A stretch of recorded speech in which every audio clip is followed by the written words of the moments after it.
Hello दोस्तों, कैसे हैं आप लोग। इक्विटी म्यूचुअल फंड, जी हाँ, यही आज का हमारा टॉपिक है। ये फर्स्ट चॉइस होती है एक म्यूचुअल फंड इन्वेस्टर की कि इक्विटी म्यूचुअल फंड में इन्वेस्ट करें, क्योंकि यहीं पर आपको सबसे ज़्यादा रिटर्न दिखाई देता है। इस टॉपिक को हम 4 पार्ट में डिवाइड करके डिस्कस करेंगे। सबसे पहले हम जानेंगे what is equity mutual fund and its types. Equity mutual fund क्या होते हैं और किस किस तरह के होते हैं। Classification of equity mutual fund based on the market cap. Market cap के हिसाब से इक्विटी म्यूचुअल फंड की क्या क्या कैटेगरी होती है। Common mistakes during investing in equity mutual funds, जो कॉमन मिस्टेक हम रिटेल इन्वेस्टर करते हैं जब भी हम म्यूचुअल फंड में इन्वेस्ट करते हैं। And who should invest in equity mutual fund. And finally मैं आपको बताऊंगा कि किन लोगों को इक्विटी म्यूचुअल फंड में इन्वेस्ट करना चाहिए। दोस्तों, मेरा नाम है अभिषेक सिक्का, मैं हूं एक full time trader and investor और मैं आप लोगों को वेलकम करता हूं अपने educational channel students of market में।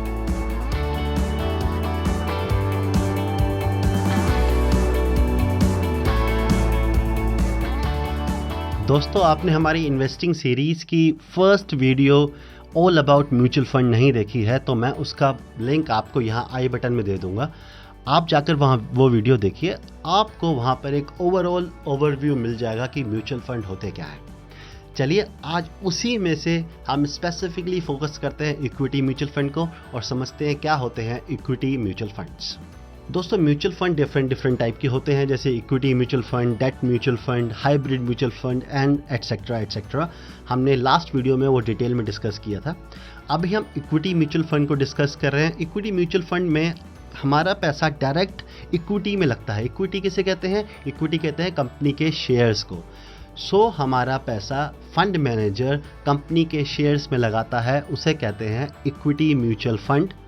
Equity mutual fund different type के होते हैं और वो डिपेंड करता है एक इन्वेस्टर के स्टाइल पर कि उसका गोल क्या है, उसका रिस्क एंड रिवॉर्ड क्या है, रिस्क एपेटाइट क्या है। उसके हिसाब से वो डिफरेंट टाइप के फंड में से अपना मनपसंद फंड चूज़ करता है। ये डिफरेंट टाइप के फंड होते हैं, जैसे growth fund, value fund, contrarian fund, index fund etcetera. तो हम कुछ थोड़ा इनके बारे में जानते हैं। ग्रोथ फंड में हमारा पैसा उन कंपनीज में इन्वेस्ट होता है जिन कंपनीज के शेयर्स डिमांड में हैं, जो इंडस्ट्रीज़ अभी डिमांड में हैं, जो इंडस्ट्रीज़ अभी टॉप पे चल रही है, जो कंपनी अभी टॉप पे चल रही है, जिसमें बहुत फास्ट एंड रैपिड ग्रोथ आ रही है। हो सकता है फास्ट ग्रोथ की वजह से उनका शेयर हमें महंगे दामों पे खरीदना पड़े, बट एक फंड मैनेजर के एनालिसिस के हिसाब से उनमें ग्रोथ अभी बाकी है, अभी और ग्रोथ आ सकती है।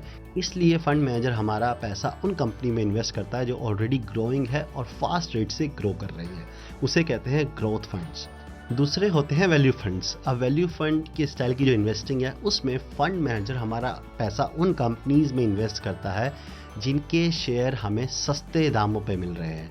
मतलब उनकी कंपनी की वैल्यूएशन है, उनकी कंपनी अच्छी है, अच्छा बिजनेस है, सब कुछ है, बट उनके शेयर्स अभी चल नहीं रहे हैं, अभी शेयर्स बड़े नहीं हैं।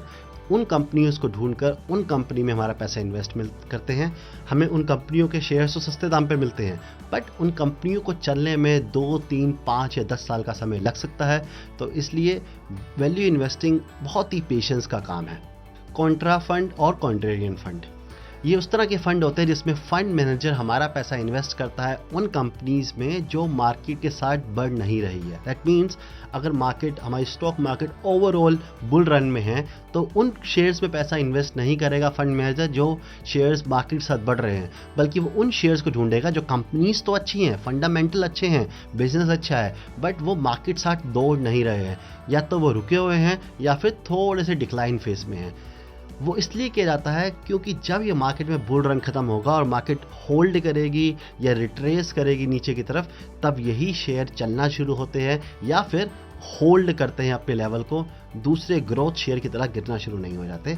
तो इन्हें कहते हैं कॉन्ट्रा फंड, जिसमें फंड मैनेजर मार्केट के अगेंस्ट जाकर इन्वेस्टिंग करता है। इंडेक्स फंड, दोस्तों अभी तक जो मैंने आपको बताया वो सारे एक्टिव फंड्स थे। वहाँ पर एक फंड मैनेजर एक्टिवली बाइंग और सेलिंग करता है, आपके शेयर्स को डिफरेंट कंपनीज में इन्वेस्ट करता है, जिस तरह के उसके एनालिसिस उसको एडवाइस करते हैं। बट इंडेक्स फंड एक पैसिव फंड है, जहाँ पे एक्टिवली कुछ नहीं करता है फंड मैनेजर का काम ऐसा होता है कि वो सिर्फ किसी इंडेक्स को कॉपी कर लेता है। इंडेक्स आप समझते होंगे, Nifty 50, Sensex 30, Nifty mid cap, Nifty small cap, ये सब इंडेक्स होते हैं। एक फंड मैनेजर क्या करता है कि उन इंडेक्स के शेयर्स को कॉपी कर लेता है। मान लीजिए सेंसेक्स 30 में 30 शेयर्स हैं। अब फंड मैनेजर आपका पैसा उन 30 शेयर्स में सेम प्रोपोर्शन में इन्वेस्ट कर देगा जिस प्रोपोर्शन में वो सेंसेक्स के अंदर अपनी वेटेज रखते हैं। जैसे जैसे इंडेक्स में चेंजेस आते जाएंगे, जैसे जैसे इंडेक्स से कंपनी कोई बाहर निकलेगी या नई कंपनी अंदर आएगी या किसी की वेटेज कम या ज़्यादा होगी, उसी हिसाब से फंड मैनेजर भी आपके पोर्टफोलियो में चेंजेस करता रहता है। दोस्तों, इंडेक्स फंड के ऊपर मैं एक डेडिकेटेड वीडियो अलग से लेके आऊँगा, क्योंकि मेरे हिसाब से index fund are the best for a long term, और मैं खुद इंडेक्स फंड में पर्सनली इन्वेस्ट करता हूँ। दोस्तों, और भी कुछ टाइप के फंड्स होते हैं, बट वो लिस्ट फिर लंबी हो जाती है। मेजरली ये 4 टाइप के फंड्स होते हैं जो almost all kind of investing को कवर कर लेते हैं। अगर आपको कोई पर्टिकुलर फंड के ऊपर डिटेल चाहिए तो आप मुझे कमेंट कर सकते हैं। आपको इन चारों में से किसी पर्टिकुलर फंड के ऊपर एक डिटेल्ड वीडियो चाहिए या कोई एक्सप्लेनेशन चाहिए तो आप मुझे कमेंट में पूछ सकते हैं। मैं कोशिश करूंगा कि उसके ऊपर एक वीडियो बना दूं अगर वो ज़्यादा लोगों के क्वेश्चंस होंगे, और हो सकेगा तो मैं नेक्स्ट वीडियो में आपका क्वेश्चन का आंसर इंक्लूड कर दूंगा। दोस्तों, वीडियो अच्छा लग रहा है, सीखने को मिल रहा है तो वीडियो को लाइक कर दीजिए।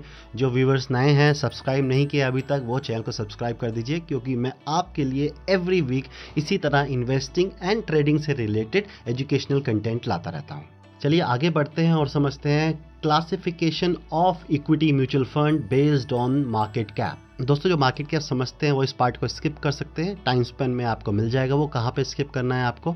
जिन लोगों को मार्केट कैप नहीं पता है, पहले मैं उनको मार्केट कैप समझा देता हूँ। मार्केट कैप क्या होती है और इसको समझते हैं हम सिंपल फार्मूले से। देखिए, market cap equals to number of free floating share multiply by price of a share. So हम एक एग्जांपल ले लेते हैं। मान लीजिए कि एक कंपनी है ABC, उस कंपनी के टोटल नंबर ऑफ शेयर्स है 1500 और फ्री फ्लोटिंग शेयर है कंपनी के 1000। अब ये फ्री फ्लोटिंग शेयर और टोटल शेयर में क्या फ़र्क होता है? देखिए, कोई कंपनी होती है, उस कंपनी के जितने भी शेयर, मान लीजिए ये ABC कंपनी के 1500 शेयर है। अब 1500 शेयर्स में से कंपनी के ओनर्स ने 500 शेयर अपने पास रिजर्व्ड रखे हुए हैं, वो उनके फैमिली मेम्बर या डायरेक्टर्स के पास रहते हैं, और बाकी के 1000 शेयर मार्केट में ट्रेड होते हैं, मार्केट में लिस्टेड है, जैसे हम स्टॉक मार्केट में उन्हें बाय एंड सेल कर सकते हैं।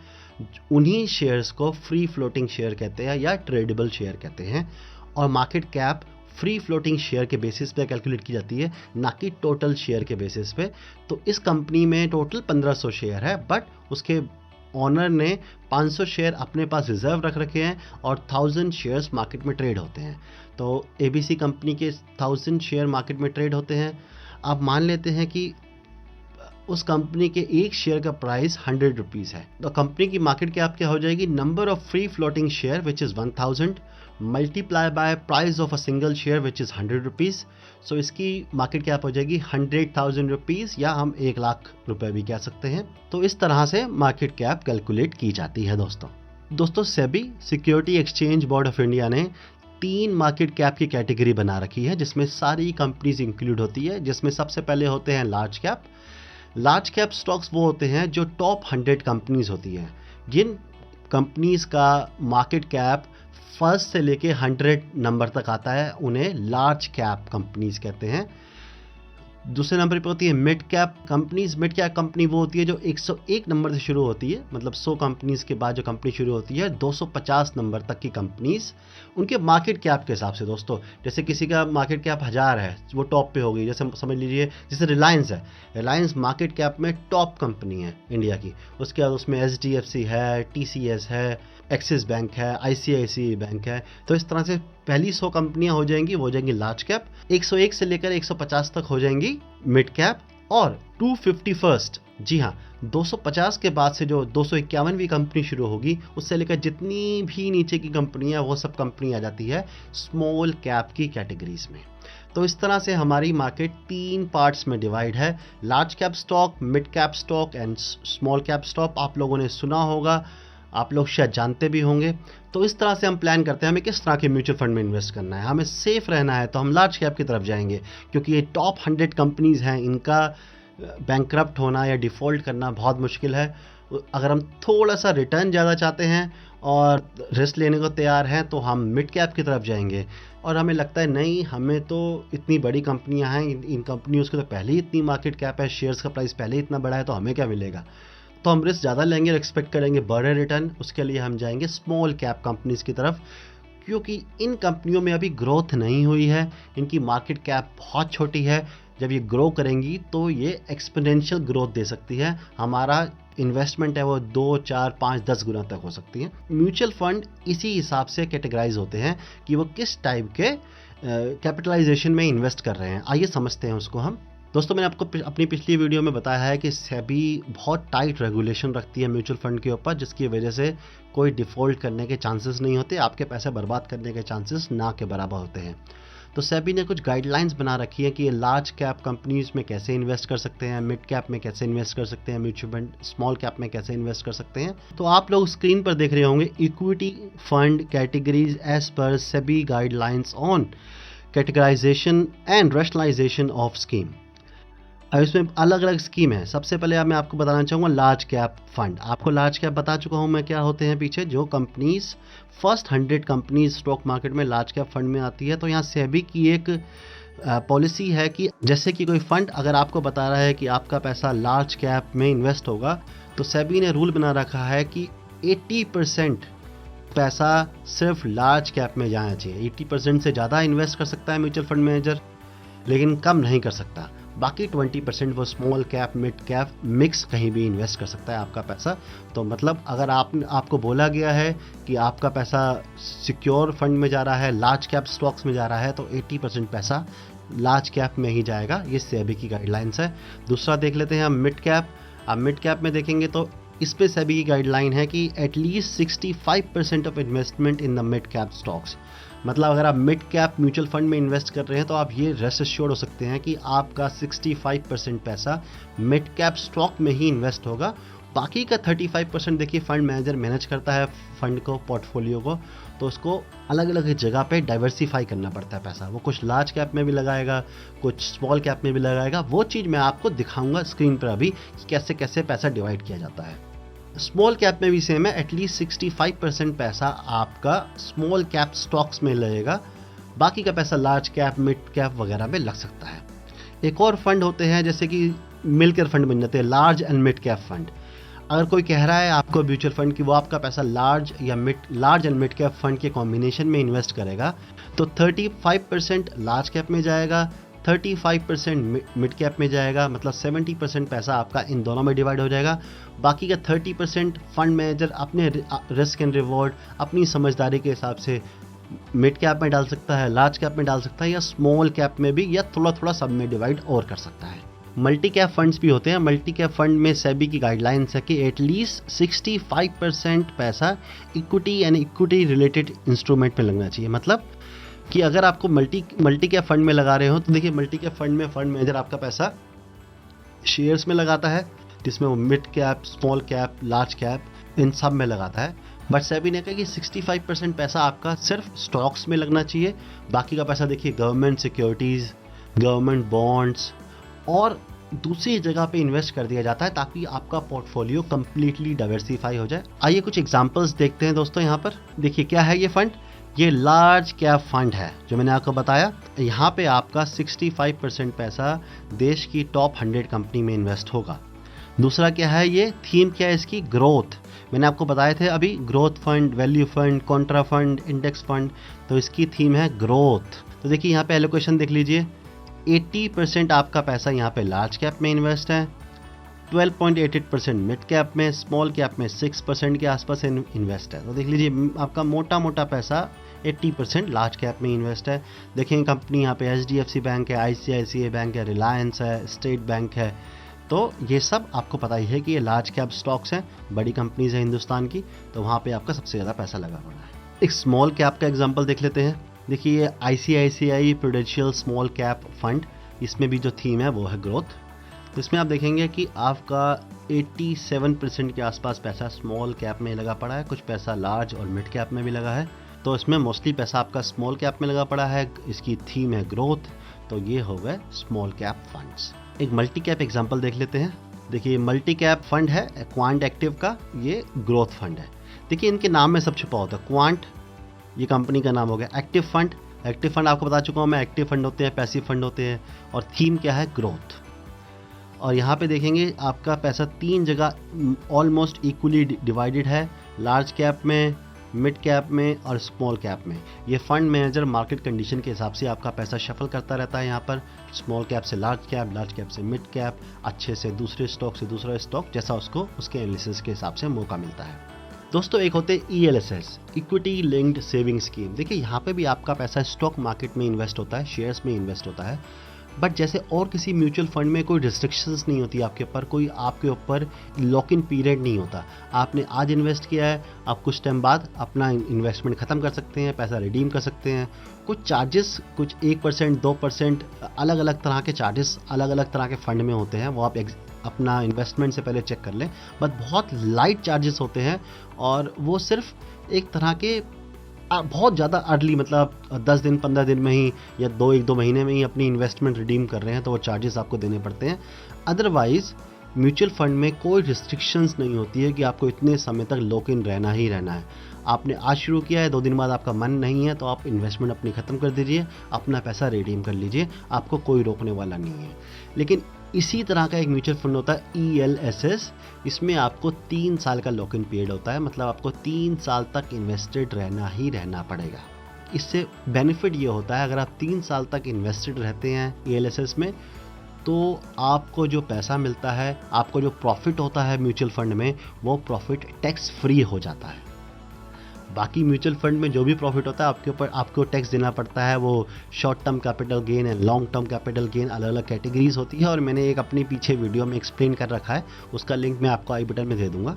बट ELSS में आपको किसी तरह का टैक्स नहीं देना पड़ता अगर आप 3 साल का लॉक इन पीरियड कंप्लीट कर लेते हैं। तो देखिए एक बेनिफिट तो है इसका, और जो लोग टैक्स के लिए प्लान कर रहे हैं, जो लोग चाहते हैं कि उनका टैक्स बचे और लंबे टाइम के लिए इन्वेस्ट करना चाहते हैं, जो जिनका गोल 10 साल 20 साल 25 साल का है, तो ELSS में इन्वेस्ट कर सकते हैं और टैक्स फ्री पैसा एंजॉय कर सकते हैं। देखिए मैं आपको स्क्रीन पर लेके आया हूँ, यहाँ पर ये भी एक मैं दिखाया हूँ आपको, क्वांट का टैक्स प्लान है, थीम है ग्रोथ। देखिए यहाँ पे इन्वेस्टमेंट हो रखी है आपकी लार्ज कैप में, मिड कैप में, स्मॉल कैप में, सारे सेक्टर में इन्वेस्ट कर रखा है उन्होंने। लार्ज कैप में 65% से अबव है, जैसा कि सेबी की गाइडलाइंस है, और सारा पैसा शेयर मार्केट में इन्वेस्ट है, कहीं और इन्वेस्ट नहीं है। 96.78% इक्विटी में ही इन्वेस्ट है, कुछ डेट वगैरह में थोड़ा बहुत हर म्यूचुअल फंड करता है फॉर अ सेफर साइड। तो यहाँ पे आप देखेंगे कि इस ELSS का एक ही फ़ायदा है, ये टैक्स प्लान है, यहाँ पे लिखा हुआ है टैक्स प्लान। ELSS आपको म्यूचुअल फंड के प्रॉफिट पे होने वाले टैक्स से बचाता है अगर आप 3 साल का लॉक इन पीरियड सर्व कर लेते हैं तो। आई होप दोस्तों अब तक आप लोग समझ गए होंगे कि इक्विटी म्यूचुअल फंड क्या होते हैं, वो आपका पैसा कहाँ इन्वेस्ट करते हैं, किस किस तरह की थीम्स होती हैं, और किस तरह से मार्केट कैप के हिसाब से फ़ंड को अलग अलग तरह से कैटेगराइज किया जाता है। अब इससे पहले कि दोस्तों आप अपने डीमेट अकाउंट में जाकर इन म्यूचुअल फंड को सर्च करना और इन्वेस्ट करना शुरू करें, मैं आज डिस्कस करना चाहता हूँ यहाँ पर कुछ कॉमन मिस्टेक जो इक्विटी म्यूचुअल फंड इन्वेस्टर करते हैं। उनमें से सबसे पहली है इन्वेस्टिंग फॉर शॉर्ट ड्यूरेशन। दोस्तों सबसे बड़ी मिस्टेक होती है शॉर्ट ड्यूरेशन के लिए इक्विटी म्यूचुअल फंड में इन्वेस्ट करना। देखिए इक्विटी म्यूचुअल फंड, जैसा मैंने आपको एक्सप्लेन किया, आपका पैसा शेयर मार्केट में कंपनीज के शेयर में इन्वेस्ट करते हैं, और शेयर मार्केट शॉर्ट टर्म में वॉलेटाइल हो सकती है। शॉर्ट टर्म से मेरा मतलब ये है कि 2, 3 या 5 साल के लिए अगर आप इन्वेस्ट कर रहे हैं तो आप इक्विटी म्यूचुअल फंड में इन्वेस्ट मत कीजिए। आप डेट म्यूचुअल फंड में जा सकते हैं, हाइब्रिड म्यूचुअल फंड में जा सकते हैं, क्योंकि शेयर मार्केट आपको लॉन्ग टर्म में पैसा बना के देती है, ये वो प्रूव कर चुकी है, बट शॉर्ट टर्म में आपको नुकसान उठाना पड़ सकता है इक्विटी म्यूचुअल फंड के अंदर। तो इक्विटी म्यूचुअल फंड में अगर आप आ रहे हैं इन्वेस्ट करने, तो मेक श्योर आप 8, 10, 15 या फिर 20 साल तक का प्लान करके आएँ। इक्विटी म्यूचुअल फंड में जो रियल मैजिक होता है वो कंपाउंडिंग का होता है। कंपाउंडिंग लंबे टाइम में सबसे बढ़िया वर्क करती है।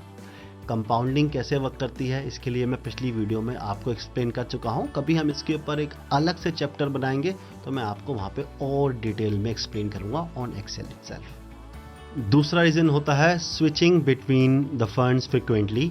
मतलब आप अपने म्यूचुअल फंड को फ्रीक्वेंटली शिफ्ट कर रहे हैं, मतलब लार्ज कैप से मिड कैप में चले जाते हैं, मिड कैप से स्मॉल कैप में चले जाते हैं, वैल्यू इन्वेस्टिंग से ग्रोथ में चले जाते हैं, ग्रोथ से फिर इंडेक्स फंड में चले जाते हैं, या फिर अपने म्यूचुअल फंड हाउस को ही चेंज करते रहते हैं। कभी ICICI से ले लिया, कभी निपॉन से ले लिया, कभी HDFC के हाउस में चले गए। तो ये काफ़ी लोग करते हैं और ये मिस्टेक बहुत गलत साबित हो सकती है आप लोगों के लिए। आपका सारा इन्वेस्टिंग, सारी कंपाउंडिंग ख़त्म हो जाती है इस वजह से। दोस्तों, म्यूचुअल फंड चेंज करने के सिर्फ 2 ही रीज़न मुझे समझ में आते हैं। पहला रीज़न, आपका गोल पूरा हो गया है, आपको इन्वेस्ट रहने की कोई ज़रूरत नहीं है, परफेक्ट। आप अपना पैसा किसी और थीम में इन्वेस्ट करना चाहते हैं आप, या सिक्योर थीम में जाना चाहते हैं, इक्विटी से निकलना चाहते हैं, तो that is a good choice. दूसरा रीज़न हो सकता है कि आपका म्यूचुअल फंड परफॉर्म ही नहीं कर रहा है कंपैरिजन टू दूसरे म्यूचुअल फंड। देखिए, कंपैरिजन भी ना एप्पल का एप्पल से किया जाता है। अगर आपने लार्ज कैप में इन्वेस्ट कर रखा है तो आप किसी लार्ज कैप म्यूचुअल फंड से उसको कंपेयर करेंगे कि आपका म्यूचुअल फंड कैसा इन्वेस्ट कर रहा है। आप ये नहीं करेंगे कि आपका लार्ज कैप में इन्वेस्ट किया और किसी और आपके दोस्त ने स्मॉल कैप में किया हुआ है, वो कह रहा है यार मुझे तो इतने रिटर्न मिल गए, और आप कंपेयर कर रहे हैं। नहीं कंपेयर कर सकते। स्मॉल कैप जब गिरना शुरू होते हैं तो वहाँ ब्लड बाथ होता है, मतलब बहुत गंदी गिरावट आती है, तब ये लार्ज कैप स्टॉक होल्ड करते हैं, आपका पोर्टफोलियो बहुत तेज़ी से नहीं गिरता है। तो आप लार्ज कैप और स्मॉल कैप को एक थाली में रखकर कंपेयर नहीं कर सकते हैं। तो इसलिए कभी कंपेयर करते हैं म्यूचुअल फंड को तो एप्पल का एप्पल से कंपेरिजन, मतलब जिस फंड में आपने large cap, multi cap fund, flexi fund, small cap, mid cap जिस फंड में रखा हुआ है उसी सेम तरह के फंड से कंपेयर कीजिए। और कंपैरिजन भी 1 दिन 2 दिन या 6 महीने का नहीं, आप उसको 2 से 3 साल तक की कंपैरिजन देखिए, कैसा परफॉर्म कर रहे हैं आपका फंड और कंपैरेटिवली दूसरा फंड। और तब आपको लगता है कि आपका फंड अंडर परफॉर्म कर रहा है, नहीं परफॉर्म कर पा रहा है जबकि कैटेगरी सेम है, तो आप अपना फंड स्विच कर सकते हैं। इसके अलावा म्यूचुअल फंड में स्विच करने के कोई रीज़न मुझे नहीं दिखाई देते हैं। बट बिगनर्स क्या करते हैं, वो यहाँ से वहाँ कूदते रहते हैं कि किसी ने ये फंड बता दिया दोस्त ने तो वाला कर लिया, कहीं पे किसी चीज़ की ऐड देख ली तो वाला कर लिया, किसी कोई सेल्समैन ने आपको कोई फंड चिपका दिया अपना कमीशन बनाने के लिए तो आपने उसके कहने पे फंड स्विच कर लिया। So it's a big mistake, avoid this mistake. तीसरी मिस्टेक है investing according to the news. देखिए क्या होता है ना, आप न्यूज़ चैनल देखते हैं, न्यूज़ चैनल में आपने किसी एनालिस्ट को सुन लिया कि अब यहाँ से मार्केट बुलिश है, अब मार्केट इतना ऊपर जाएगा, आप लोगों ने इन्वेस्टिंग शुरू कर दी।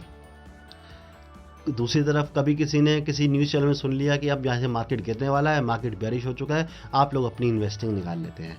तो लोग इस तरह से भी करते हैं और ये बहुत गलत तरीका होता है। देखिए, प्रैक्टिकली किसी को नहीं पता है कि मार्केट यहाँ से ऊपर जाएगा या नीचे जाएगा, मार्केट कहीं भी जा सकता है किसी भी समय। बट एक म्यूचुअल फंड इन्वेस्टर को अपना म्यूचुअल फंड अपने गोल के हिसाब से सिलेक्ट करना चाहिए, अपने रिस्क एपिटाइट के हिसाब से सिलेक्ट करना चाहिए और अपने टेन्योर के हिसाब से होल्ड करना चाहिए। चाहे टीवी पे, यूट्यूब पे कोई कुछ भी बोलता रहे, चाहे मैं भी आगे जाके आपको कभी बोलूँ कि ऐसा कर लो वैसा कर लो, नेवर डू दैट। अपना गोल प्लान करो, अपने गोल के हिसाब से अपना म्यूचुअल फंड चूज़ करो और उस पर स्टिक करो जब तक आपका गोल, आपका टेन्योर पूरा नहीं हो जाता है। आई होप दोस्तों आप समझ गए होंगे ये कॉमन मिस्टेक्स, और मैं उम्मीद करता हूँ एटलीस्ट आप लोग तो इन मिस्टेक्स को नहीं दोहराएंगे। अब दोस्तों मेरी advice, who should invest in equity mutual fund. देखिए यहाँ पर मेरी एक ही एडवाइस है, इक्विटी म्यूचुअल फंड में सबको इन्वेस्ट करना चाहिए, बट आपका टेन्योर, आपका गोल एटलीस्ट 5 ईयर का होना चाहिए, मिनिमम 5 ईयर्स का। अगर आप 5 ईयर से कम इन्वेस्ट कर रहे हैं तो इक्विटी म्यूचुअल फंड में इन्वेस्ट मत कीजिए, क्योंकि शॉर्ट टर्म में स्टॉक मार्केट वॉलेटाइल होती है। हो सकता है कि जब आपका 5 साल का टाइम पूरा हो तो आप 0 प्रॉफिट या फिर नेगेटिव में अपना म्यूचुअल फंड रिडीम करें। आपके 5 साल बर्बाद हो जाएंगे, आपका पैसा ग्रो नहीं होगा, फिर आपको लगेगा इससे अच्छा मैंने सेविंग में ही FD करा दी होती तो कुछ पैसा कमा लिया होगा। तो इक्विटी में आ रहे हैं, इक्विटी म्यूचुअल फंड में आ रहे हैं स्पेसिफिकली, तो आप अपना गोल कम से कम 5 साल से ज़्यादा ही रखिए। 5 साल मैं बेयर मिनिमम कह रहा हूँ, मैं कहूँगा कि 10, 15 या 20 साल के गोल के लिए ही इक्विटी म्यूचुअल फंड में इन्वेस्ट कीजिए। अपने आज के लिए नहीं, अपने कल के लिए, अपने बच्चों के लिए, अपने फैमिली के लिए इन्वेस्ट कीजिए म्यूचुअल फंड में। इक्विटी म्यूचुअल फंड से बड़ा रिटर्न कोई और आपको म्यूचुअल फंड नहीं दे सकता है दोस्तों। अगर आपका गोल 5 साल से कम का है तो आप या तो हाइब्रिड म्यूचुअल फंड में इन्वेस्ट करें या फिर डेट म्यूचुअल फंड में इन्वेस्ट करें। डेट म्यूचुअल फंड क्या होते हैं दोस्तों, डेट म्यूचुअल फंड की एक्सप्लेनेशन मैं आपको अगली वीडियो में नेक्स्ट वीक देने वाला हूं। वहां मैं आपको डिटेल में समझाऊंगा डेट म्यूचुअल फंड क्या होते हैं, कैसे इन्वेस्ट कर सकते हैं और किसको डेट म्यूचुअल फंड में इन्वेस्ट करना चाहिए। तो दोस्तों, अगर आपको सीखने को मिला इस वीडियो से, वीडियो अच्छी लगी है तो वीडियो को लाइक कर दीजिए। इसी तरह से सीखना चाहते हैं तो चैनल को सब्सक्राइब कर दीजिए। किसी भी तरह का कोई भी डाउट आ रहा हो आपको म्यूचुअल फंड के बारे में, सो मुझे कमेंट कर आप पूछ सकते हैं। कमेंट में वैसे भी बता दीजिएगा कैसा लगा आपका वीडियो, कैसी लगी आपको नॉलेज, कितना सीखने को मिला आपको। दोस्तों, आज के लिए इतना ही। Thank you so much for your time. दोबारा मिलेंगे हम। Tata, bye bye.